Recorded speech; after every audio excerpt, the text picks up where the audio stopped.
नमस्कार दोस्तों, स्वागत है आपका प्लेनेट ऑफ टेल्स पर। मैं हूं महिमा।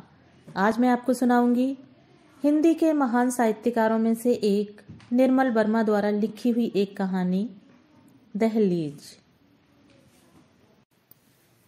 पिछली रात रूनी को लगा कि इतने बरसों बाद कोई पुराना सपना धीमे कदमों से उसके पास चला आया है। वही बंगला था, अलग कोने में पत्तों से घिरा हुआ। वह धीरे धीरे फाटक के भीतर घुसी है। मौन की अथाह गहराई में लॉन डूबा हुआ है। शुरू मार्च की बसंती हवा घास को सेहरा सहला रही है। बहुत बरसों पहले एक रिकॉर्ड की धुन छतरी के नीचे से आ रही है। ताश के पत्ते घास पर बिखरे हैं। लगता है जैसे शम्मी भाई अभी खिलखिलाकर हंस देंगे। और आपा, बरसों पहले जिनका नाम जेली था, बंगले के पिछवाड़े क्यारियों को खोदती हुई पूछेगी, रूनी जरा मेरे हाथों को तो देख, कितने लाल हो गए हैं। इतने बरसों बाद रूनी को लगा कि वह बंगले के सामने खड़ी है और सब कुछ वैसा ही है जैसा कभी बरसों पहले मार्च के एक दिन की तरह था। कुछ भी नहीं बदला, वही बंगला है। मार्च की खुश्क गर्म हवा साए साए करती चली आ रही है। सूनी सी दोपहर को पर्दे के रिंग धीमे धीमे खनखना जाते हैं और वह घास पर लेटी है। बस अब अगर मैं मर जाऊं, उसने उस घड़ी सोचा था। लेकिन वह दोपहर ऐसी न थी। केवल चाहने भर से कोई मर जाता। लॉन के कोने में 3 पेड़ों का झुरमुट था। ऊपर की फुनगियां एक दूसरे से बार बार उलझ जाती थीं। हवा चलने से उनके बीच आकाश की नीली फांक कभी मुद जाती थी, कभी खुल जाती थी। बंगले की छत पर लगे एरियल पोल के तार को देखो तो घास पर लेटकर अंधमुदी आंखों से रूनी ऐसे ही देखती है। तो लगता है कैसे वह हिल रहा है हौले हौले। अनझिप आंखों से देखो, पलक बिल्कुल न मूंदो, चाहे आंखों में आंसू भर जाएं तो भी रूनी ऐसे ही देखती है। तो लगता है जैसे तार बीच में से कटता जा रहा है और 2 कटे हुए तारों के बीच आकाश की नीली फांक आंसू की सतह पर हल्के हल्के तैरने लगती है। हर शनिवार की प्रतीक्षा हफ्ते भर की जाती है। वह जेली को अपने स्टाम्प एल्बम के पन्ने खोलकर दिखलाती है और जेली अपनी किताब से आंखें उठाकर पूछती है, अर्जेंटीना कहाँ है? सुमात्रा कहाँ है? वह जेली के प्रश्नों के पीछे फैली हुई असीम दूरियों के धूमिल छोर पर आ खड़ी होती है। हर रोज नए नए देशों के टिकटों से एल्बम के पन्ने भरते जाते हैं। जब शनिवार की दोपहर को शम्मी भाई हॉस्टल से आते हैं तो जेली कुर्सी से उठ खड़ी होती है। उसकी आंखों में एक धुली धुली सी ज्योति निखर आती है और वह रूनी के कंधे झिंझोड़कर कहती है, जा जरा भीतर से ग्रामोफोन तो ले आ। रूनी क्षण भर रुकती है। वह जाए या वहीं खड़ी रहे। जेली उसकी बड़ी बहन है। उसके और जेली के बीच बहुत से वर्षों का सूनापन, लंबा फासला है। उस फासले के दूसरे छोर पर जेली है, शम्मी भाई हैं। वह उन दोनों में से किसी को नहीं छू सकती। वे दोनों उससे अलग जीते हैं। ग्रामोफोन महज एक बहाना है। उसे भेजकर जेली शम्मी भाई के संग अकेली रह जाएगी। और तब रूनी घास पर भाग रही है बंगले की तरफ। पीली रोशनी में भीगी घास के तिनकों पर रेंगती हरी गुलाबी धूप और दिल की धड़कन। हवा दूर की हवा के मटियाले पंख एरियल पोल को सहला जाते हैं। सर सर और गिरती हुई लहरों की तरह झाड़ियां झुक जाती हैं।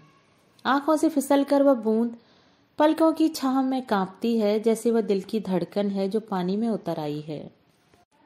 शम्मी भाई जब हॉस्टल से आते हैं तो वे सब उस शाम लॉन के बीचों बीच कैनवास की पैराशूटनुमा छतरी के नीचे बैठते हैं। ग्रामोफोन पुराने जमाने का है।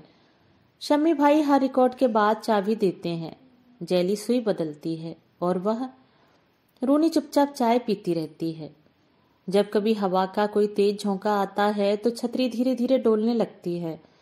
उसकी छाया चाय के बर्तनों, टिकोजी और जेली के सुनहरे बालों को हल्के से बुहार जाती है और रूनी को लगता है कि किसी दिन हवा का इतना जबरदस्त झोंका आएगा कि छतरी धड़ाम से नीचे आ गिरेगी और वे तीनों उसके नीचे दब मरेंगे।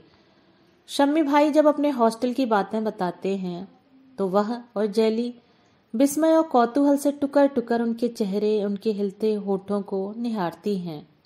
रिश्ते में शम्मी भाई चाहे उनके कोई न लगते हों, किंतु उनसे जान पहचान इतनी पुरानी है कि अपने पराई का अंतर कभी उनके बीच आया हो याद नहीं पड़ता। हॉस्टल में जाने से पहले जब वह इस शहर में आए थे तो अब्बा के कहने पर कुछ दिन उन्हीं के घर रहे थे। अब कभी वह शनिवार को उनके घर आते हैं तो अपने संग जेली के लिए यूनिवर्सिटी लाइब्रेरी से अंग्रेजी के उपन्यास अपने मित्रों से मांगकर कुछ रिकॉर्ड लाना नहीं भूलते। आज इतने बरसों बाद भी जब उसे शम्मी भाई के दिए हुए अजीब गरीब नाम याद आते हैं तो हंसी आए बिना नहीं रहती। उनकी नौकरानी मेहरू के नाम को 4 चांद लगाकर शम्मी भाई ने उसे कब सदियों पहले की सुकुमार शहजादी मेहरुन्निसा बना दिया कोई नहीं जानता। वह रेहाना से रूनी हो गई और आपा पहले बेबी बनी, उसके बाद जेली आइसक्रीम और आखिर में बेचारी सिर्फ जेली बनकर रह गई। शम्मी भाई के नाम इतने बरसों बाद भी लॉन की घास और बंगले की दीवारों से लिपटी बेल लताओं की तरह चिरंतन और अमर हैं। ग्रामोफोन के घूमते हुए तवे पर फूल पत्तियां उग आती हैं। एक आवाज उन्हें अपने नरम नंगे हाथों से पकड़कर हवा में बिखेर देती है। संगीत के सुर झाड़ियों में हवा से खेलते हैं। घास के नीचे सोई हुई भूरी मिट्टी पर तितली का नन्हा सा दिल धड़कता है। मिट्टी और घास के बीच हवा का घोंसला कांपता है और ताश के पत्तों पर जेली और शम्मी भाई के सिर झुकते हैं, उठते हैं, मानो वे दोनों 4 आंखों से घिरी सांवली झील में एक दूसरे की छायाएं देख रहे हों। और शम्मी भाई जो बात कहते हैं उस पर विश्वास करना न करना कोई मायने नहीं रखता। उनके सामने जैसे सब कुछ छूट जाता है, सब कुछ खो जाता है और कुछ ऐसी चीजें हैं जो चुप रहती हैं और जिन्हें जब रूनी रात को सोने से पहले सोचती है तो लगता है कि कहीं एक गहरा धुंधला सा गड्ढा है जिसके भीतर वह फिसलते फिसलते बच जाती है और नहीं गिरती है तो मोह रह जाता है न गिरने का। और जेली पर रोना आता है, गुस्सा आता है। जेली में क्या कुछ है कि शम्मी भाई जो उसमें देखते हैं वह रूनी में नहीं देखते। और जब शम्मी भाई जेली के संग रिकॉर्ड बजाते हैं, ताश खेलते हैं, मेज के नीचे अपना पांव उसके पांव पर रख देते हैं तो वह अपने कमरे की खिड़की के पर्दे के परे चुपचाप उन्हें देखती रहती है, जहां एक अजीब सी मायावी रहस्यमयता में डूबा झिलमिल सा सपना है जो पर्दे को खोलकर पीछे देखना ये क्या कभी नहीं हो पाएगा। मेरा भी एक रहस्य है जो ये नहीं जानते, कोई नहीं जानता। रूनी ने आंखें मूंदकर सोचा, मैं चाहूं तो कभी भी मर सकती हूं उन 3 पेड़ों के झुरमुट के पीछे, ठंडी गीली घास पर, जहां से हवा में डोलता हुआ एरियल पोल दिखाई देता है।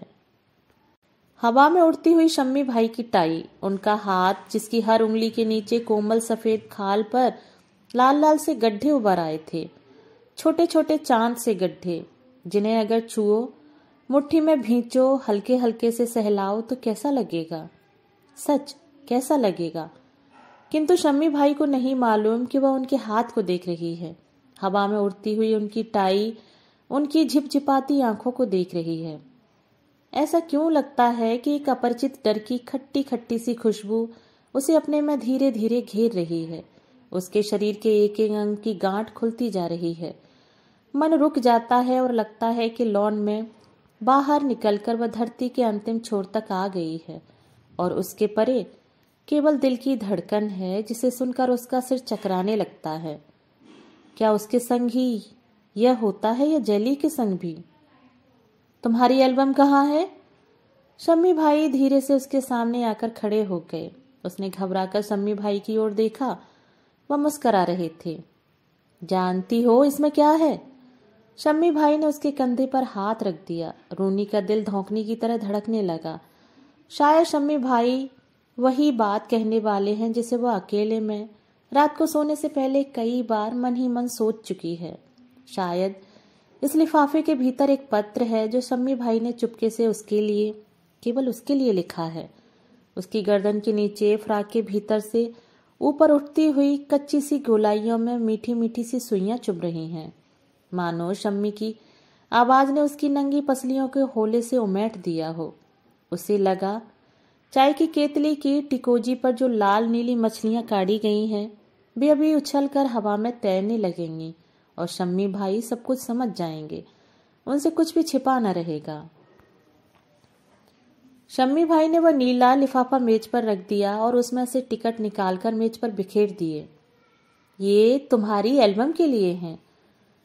वह एकाएक कुछ समझ नहीं सकी। उसे लगा जैसे उसके गले में कुछ फंस गया है और उसकी पहली और दूसरी सांस के बीच एक खाली अंधेरी खाई खुलती जा रही है। जैली, जो माली के फावड़े से क्यारी खोदने में जुटी थी, उनके पास आकर खड़ी हो गई और अपनी हथेली हवा में फैलाकर बोली, देख रूनी, मेरे हाथ कितने लाल हो गए हैं। रूनी ने अपना मुंह फेर लिया। वह रोएगी, बिल्कुल रोएगी, चाहे जो कुछ हो जाए। चाय खत्म हो गई थी। मेहरून ने साथ ताश और ग्रामोफोन भीतर ले गई और जाते जाते कह गई कि अब्बा उन सबको भीतर आने के लिए कह रहे हैं, किंतु रात होने में अभी देर थी और शनिवार को इतनी जल्दी भीतर जाने के लिए किसी के मन में कोई उत्साह नहीं था। शम्मी भाई ने सुझाव दिया, वे कुछ देर के लिए वाटर रिजर्वायर तक घूमने चलें।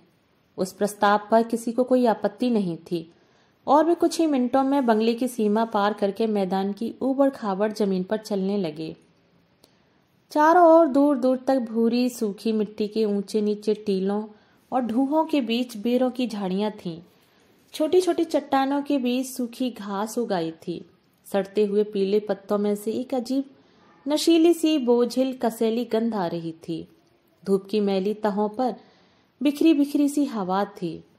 शम्मी भाई सहसा चलते चलते ठिठक गए। रूनी कहाँ है?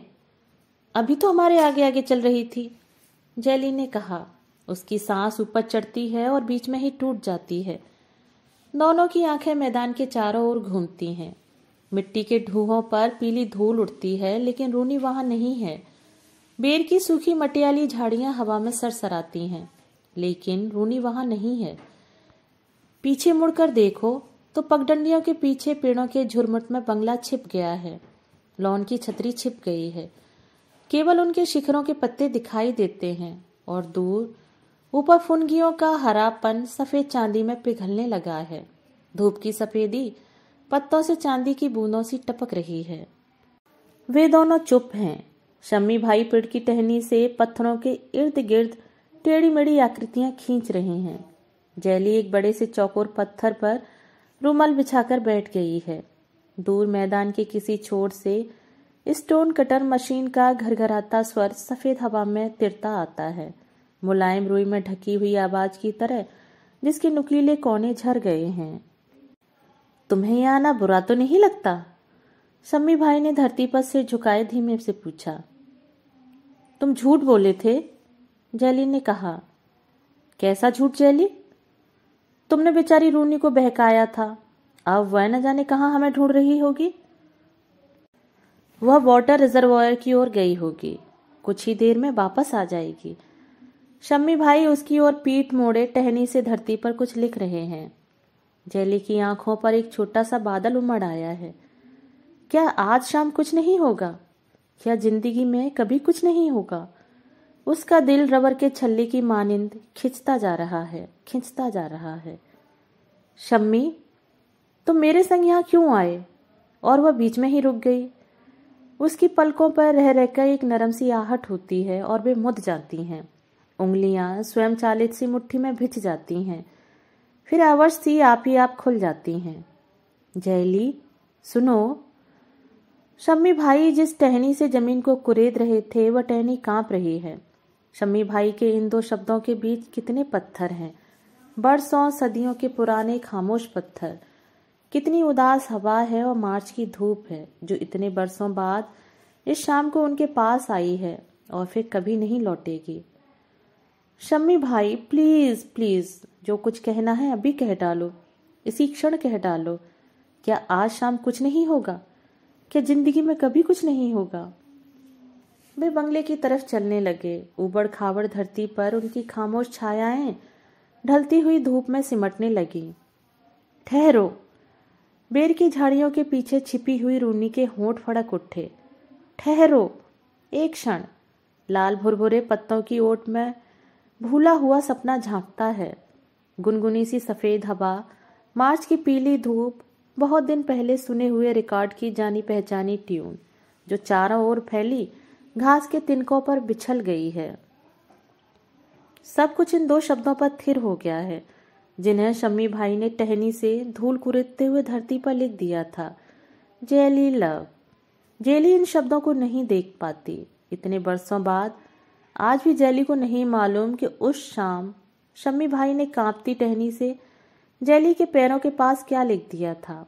आज इतने लंबे अरसे बाद समय की धूल इन शब्दों पर जम गई है।